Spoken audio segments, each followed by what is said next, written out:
torcedor santista, tudo bem com vocês? Eu sou a Nájila Luz, seja bem-vindo a mais um vídeo no canal. E sábado, às 17 horas, o Santos enfrenta o Atlético Paranaense pelo Campeonato Brasileiro. Nós ainda não sabemos se o Atlético vai com o time titular, vai com o time misto, com o time reserva, né? Porque nesse meio de semana acabou indo para a final da Copa do Brasil. Não sei se eles vão dar aquele famoso descanso para os jogadores, mas o Santos vai em campo com o que tem de melhor e à disposição. O Santos tem alguns desfalques para esse jogo, né? E o Santos pode ter principalmente Ângelo, menino de 16 anos, como titular. Eu tinha falado também nos últimos vídeos que, na minha opinião, eu também colocaria o Ângelo para esse jogo. E é uma informação também da tribuna que diz o seguinte: Ângelo deve substituir Marinho contra o Atlético Paranaense neste sábado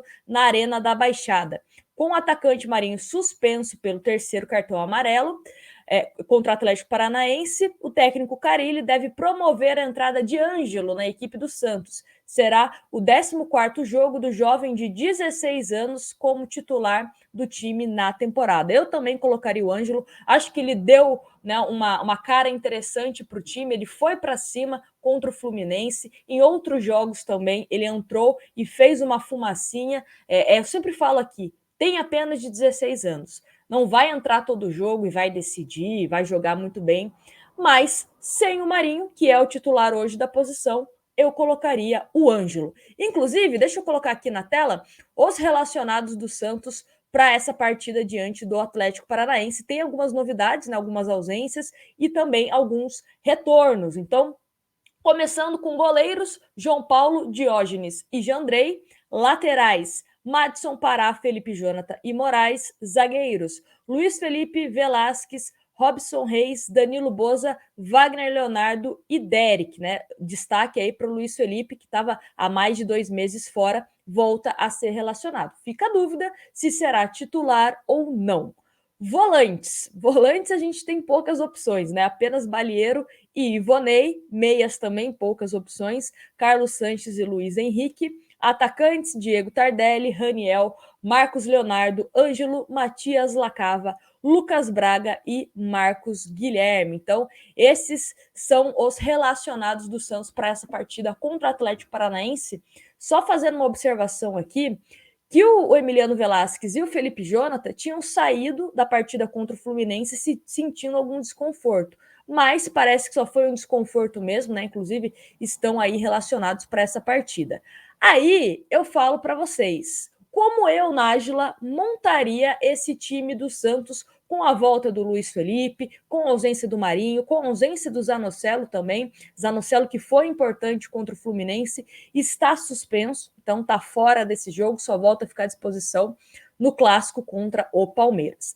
E aí, tem um campinho aqui, deixa eu compartilhar a tela com vocês, de uma provável escalação que eu confesso a vocês que me agrada, tá? Me agrada um pouco essa escalação, sim. Deixa eu dar um zoom aqui para que vocês consigam enxergar. Então, obviamente, João Paulo no gol, aí mantém os 3 zagueiros, Velasquez, Robson Reis e Danilo Boza.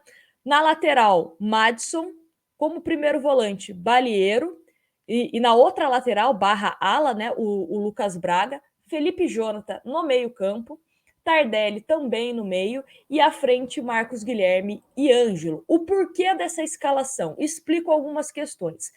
Acho que o Robson Reis fez um jogo interessante contra o Fluminense e o Atlético Paranaense, a gente ainda não sabe, né, qual será o time titular do Atlético, mas na Arena da Baixada imagino que eles vão para cima do Santos. Então, colocaria um zagueiro que a gente meio que tem certeza que está 100% fisicamente. E também foi muito bem, né? O Robson Reis ao lado do Velasquez e também do Danilo Boza. Aí a questão do Balieiro é o nosso único primeiro volante que nós temos à disposição, colocaria ele, né, na ausência do próprio Zanocelo e também do Camacho que segue machucado. O Madison, principalmente nesse esquema de 3 zagueiros, eu acho que ele se encaixa muito bem, tá? Muito bem. Ele consegue ter uma percepção de avançar quando é necessário, tem a questão do jogo aéreo, defensivo e ofensivo, então colocaria o Maddison. Aí no meio-campo, Felipe Jonathan foi uma grata surpresa, né? Na minha opinião, no último jogo, calando a minha boca, ainda bem, queimando a minha língua. E eu acho que eu manteria ele nesse meio-campo. Acredito que será mantido, até pela escassez de meias que nós temos. O Tardelli, é interessante a escalação dele, porque dá para ele também ficar intercalando, jogando como um falso 9 e também como meia, né? Então, seria uma opção interessante. O Lucas Braga é um jogador que pode atuar como um ala pela esquerda, ele tem uma boa marcação também, ele ajuda muito mais na marcação do que o próprio Marcos Guilherme. Inclusive, né, no último jogo contra o Fluminense, a gente imaginou que era o Marcos Guilherme que seria o ala. Só que aí, né, quando começou a bola rolando, a gente viu que eles estavam invertidos. Então, colocaria o Marcos Guilherme como ponta esquerda mesmo, que é uma posição onde ele acaba se destacando, e o Ângelo. Né? Eu gosto muito dessa ideia de ter o Ângelo como titular, repetindo a informação da Gazeta, da Tribuna, perdão, provavelmente deve ser o titular. Então, colocaria o Ângelo nesse time. E aí, para segundo tempo, nós temos algumas opções, né? Tanto como o Carlos Sanches, você pode colocar no time, caso o Tardelli canse, né? Você pode fazer essa mudança, ou até mesmo o próprio Felipe Jonathan. E também você pode colocar um Ivonei, dependendo, né, do que estiver acontecendo no jogo. Enfim, né? São poucos meias e volantes que nós temos à disposição. Então, não dá para fazer muitas mexidas. No ataque, o Santos também tem o Marcos Leonardo. Se pensar que para um segundo tempo, por exemplo, precisa de um centroavante, coloca o Marcos Leonardo. Tem também a questão do próprio Raniel, né? O Raniel entrou no último jogo. Eu, particularmente, prefiro o Marcos Leonardo. Acho que ele pode entregar mais ao time. Mas tem o Raniel, né? O Raniel com o Carille vem jogando algumas partidas. E até mesmo o Lacava. O Lacava, a gente comentou aqui em alguns jogos que ele pode jogar tanto nessa posição do Marcos Guilherme, tá? Como também pode jogar no meio. Então, por exemplo, o Tardelli tá cansado, coloca o Marcos, o Matias Lacava. Então, acho que dá para fazer essa mexida. O Lacava no sub-23 do Santos atuou tanto como um meia mais avançado e também como um ponto esquerda. Então, acho que dá para fazer essa variação, obviamente, dependendo do que está acontecendo na partida. Mas eu acho que, sim, jogando principalmente com a mesma postura que o Santos teve diante do Fluminense, dá para a gente conseguir pelo menos um pontinho contra o Atlético Paranaense. O Santos está com 32 pontos e o Atlético Paranaense 34. Ou seja, vencendo o Atlético Paranaense, o Santos ultrapassa eles na tabela. E isso numa briga, né, contra rebaixamento é importantíssimo. Tem até a tabela aqui, deixa eu colocar a tabela para vocês entenderem, né? Sempre gosto de mostrar visualmente as coisas para que a gente consiga entender essa importância. Óbvio que todos os jogos são importantes, todos os jogos valem 3 pontos, mas pode deixar o Santos numa situação um pouco mais confortável, né, dependendo desse resultado. Então, deixa eu colocar aqui na tela para vocês. O Atlético Paranaense hoje é o 12º colocado. 12º colocado com 34 pontos. Pega o Santos. São Paulo vai pegar o Internacional no Morumbi. Tem 34. E o Inter é um time que está brigando para ficar nas primeiras colocações. Está em sexto.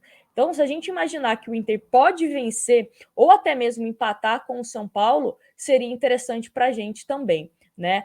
O Ceará pega o Fluminense, o Bahia pega o Juventude. Bahia e Juventude é um jogo também do famoso 6 pontos, né? E o Santos, obviamente, se vencer, tá com 32 pontos, consegue subir algumas posições na tabela, principalmente dependendo dos resultados, tanto de Bahia, Ceará, próprio São Paulo e, obviamente, Atlético Paranaense, que é o nosso adversário. Mas a situação é essa. Vencer o Fluminense deixou o Santos um pouquinho mais confortável. Um pouquinho. Precisamos ainda somar mais pontos para que a gente, de fato, né, respire aliviado, mas estou confiante nessa recuperação do time santista e fiquem atentos, tá? Porque Santos e Palmeiras será na Vila Belmiro, então provavelmente nos próximos dias aí o Santos deve divulgar o início da venda dos ingressos. Óbvio que você será informado aqui no canal, mas é sempre bom já você ficar em alerta, né? Já se programar aí, porque no próximo final de semana, no próximo domingo, tem Santos e Palmeiras na Vila Belmiro, tá bom? Um grande abraço para vocês. Já peço para vocês deixarem aqui o palpite para esse jogo, né? A gente ainda vai trazer o pré-jogo totalmente com as informações de Atlético, a informação de Santos, né? O Santos que deve ter uma escalação já confirmada, né? O Carille sempre divulga via assessoria, e aí dá para a gente falar com mais propriedade. Isso aqui é mais um aquecimento do pré-jogo, digamos assim. Né? E o último recado, caso você queira se tornar membro na categoria Maior Brasileiro e Patrocinador Master, ainda dá tempo, tá? Você se tornando membro hoje, você concorre a uma camisa oficial do Santos, camisa número 3, tá bom? É uma forma de vocês me ajudarem, né, a continuar produzindo conteúdo sobre Santos Futebol Clube e também de concorrer a uma camisa oficial do Santos, tá bom? Um grande abraço para vocês e a gente